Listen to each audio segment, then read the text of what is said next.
Good morning, ladies and gentlemen. The Hurricane Watch team is here with the tropical weather update on Tropical Storm Wipha as it is approaching the northeastern coast of Vietnam.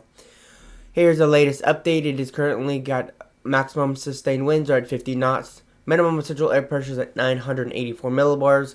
It is currently located at 21.1 degrees north, 108.3 degrees east. Its environmental pressure is about 998 millibars. We're going to take a look at the radar loop. As you can see, there is lots of heavy rain moving into northeastern and really along the majority of the entire northeastern coast of Vietnam. Still some heavy rain bands going through portions of southern and southwestern China. I'm going to pull up my pin here and talk a little bit about what we're seeing here. So really big major swath of a lot of heavy rain with this entire area right here on the right along the coastline right through here. I'm gonna circle this, give you an idea just what we're looking at. This entire area, this entire swath of heavy rain. As the storm continues to move westward, all of this is gonna move right into Vietnam.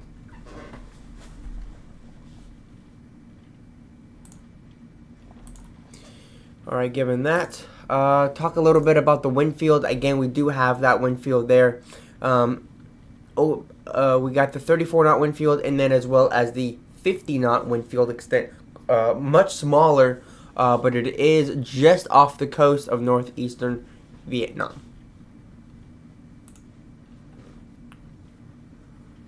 Very warm sea surface temperature, so that's where we're seeing, if we go back to the satellite imagery here, that's why we're seeing all of that deep convection. In fact, if I go to this here, this will be easier to see. Huge burst of convection. Storm is still trying to intensify, but it is closing on the land this morning.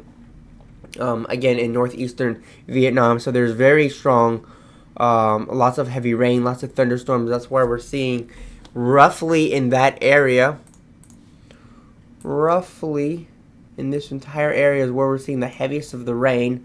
And again, all of this is going to move onshore and westward into central Vietnam and western Vietnam as well as the storm continues to progress westward. So we do expect to see more of that heavy rain.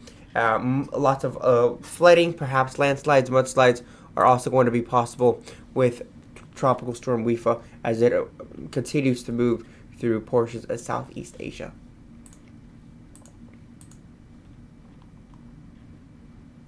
That is where it's located, right there. Again, it's not very far from making that landfall there in northeastern Vietnam. Overall, looking at, it's going to continue to weaken. It may do a little bit more strengthening before landfall, but it still has some time. Roughly where it's at right now, we may see 50 to 55 knots as possible, where we could see those. We could see those winds increasing to about 65 miles an hour before it does make that landfall there again in northeastern Vietnam. Taking a look at the Joint Typhoon Warning Center, we do now have Invest 98W well to the east-southeast of the Philippines, northeast of Papua New Guinea, and then we do have Invest 97W there just right off the eastern coast of the Philippines. Here's the latest satellite imagery of Typhoon Wipha. Again, we have Vietnam. In terms of where it's going to go, again, it's going to move in this general direction, westward into Vietnam, Laos, possibly northern Thailand could be impacted. But I really think once it gets into Laos, it'll really begin to fall apart. Portions of northern Thailand get some rain, as well as eastern Myanmar could also get some rain. Is also possible as well.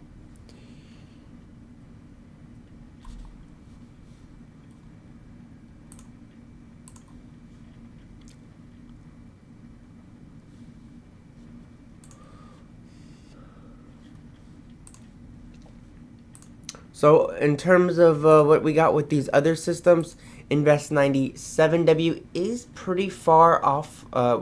Invest 97W is pretty far off the coast of the Philippines. Invest 98W is way farther off the coast of the Philippines, where some of the models are showing it could become pretty intense. However, there are not expected to be any direct impacts. Looks like it could get pretty close to Guam and the Mariana Islands, but it looks like it will turn off to the northeast.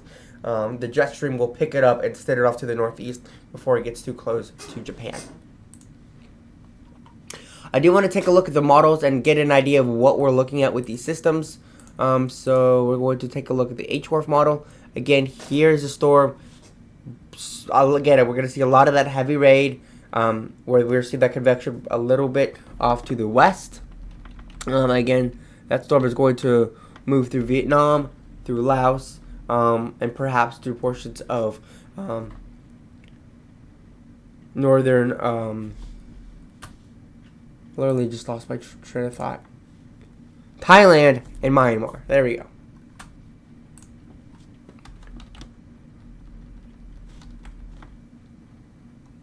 But as of right now, it is not very well developed. It's not really organized. It's not going to be super strong. Again, regardless of that, the biggest threats are going to continue to be that heavy rain and flooding. 97W here. Doesn't really become super duper organized. It remains relatively weak. It doesn't get its act together. And again, we do expect a landfall there south. There in China, south of Shanghai, China, where we will see a lot of heavy rain.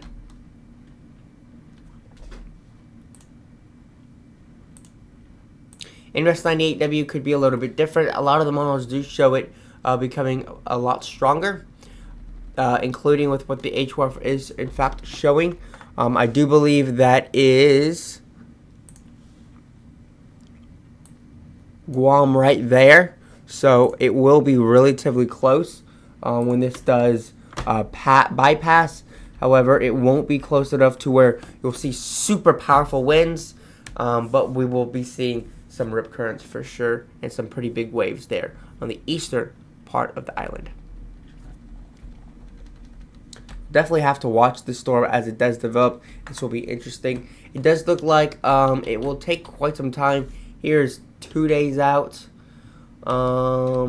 60 hours. Looks like the storm really develops quickly here, just from 50 hours. There's 54 and there's 57. So it really quickly develops there as it goes into much warmer conditions. And the sea surface temperatures are warmer, as well as the atmospheric conditions are more suitable for tropical cyclone development.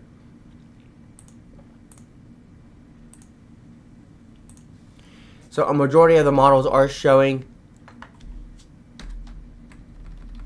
this one particular model. This one particular storm never really gets its act together. It never really gets organized at all. It remains relatively weak. I'm more concerned about Invest 98W, which doesn't appear to pose a bigger threat to Guam, as it will be getting relatively close. Now, hopefully it doesn't become super duper organized by the time it gets close, so we don't expect there to be a lot of strong winds, storm surge, or anything like that, but there could certainly be periods of very, very heavy rain. Again, taking a look here, the time here would be, oh, I have the wrong thing. Oops. I'm going to take the highlighter. Would be, again, July 24th. Again, this is literally in just a few days from now. July 24th, this is just 75 hours out from now. And we do have Guam right there. So just not too far away is where we have that storm. This is what a majority of the models are in fact showing.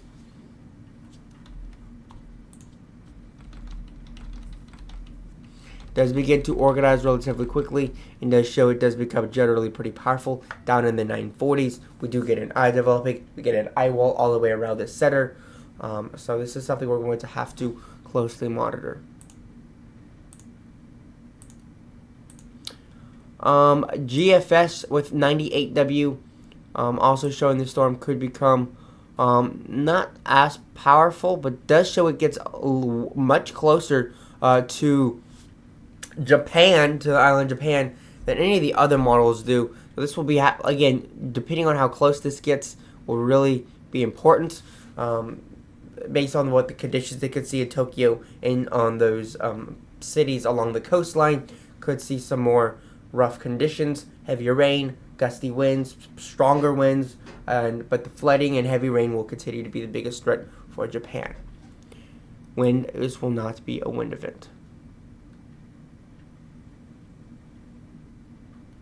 Again, there is Guam right there. It does get relatively close to Guam, but the overall worst conditions are expected to just be the heavy rain that they could experience. And one of the good things is if we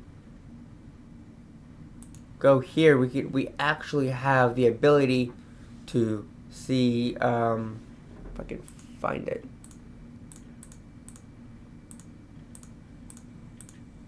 We do have radar imagery of Guam and the Mariana Islands in this area. So if this storm were to make landfall, come in that area or get close enough, we would get some satellite or some radar imagery, some radar images from the satellite, from the radar sites, there in Guam, which will be interesting to see. As well as Japan. We have all these different radar sites in Japan.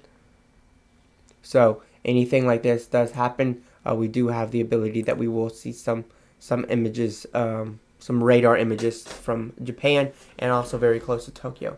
I think there actually is Taiwan. I said Tokyo. Taiwan also has radar as well. And here is Tropical Storm Wipha, again, still pushing that strong, heavy rain into northeastern Vietnam. I keep saying Taiwan, I don't know why. We also have Invest 94L. However, it is nowhere near a radar site.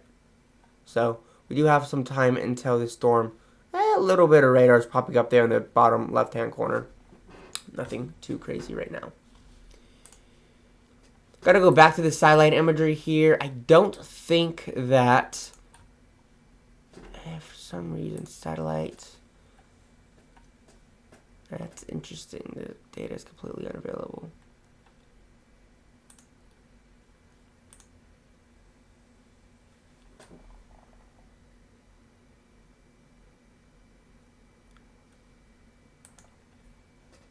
Here's the latest satellite imagery of Tropical Storm Wipha. Again, some pretty strong, lots of deep convections between about -85 to -90 degrees Celsius. However, the center of the storm does appear to be warming up a little bit. We don't expect there to be an eye develop or anything like that. The center of the storm is about 11 degrees Celsius, so pretty warm compared to those very cold cloud tops.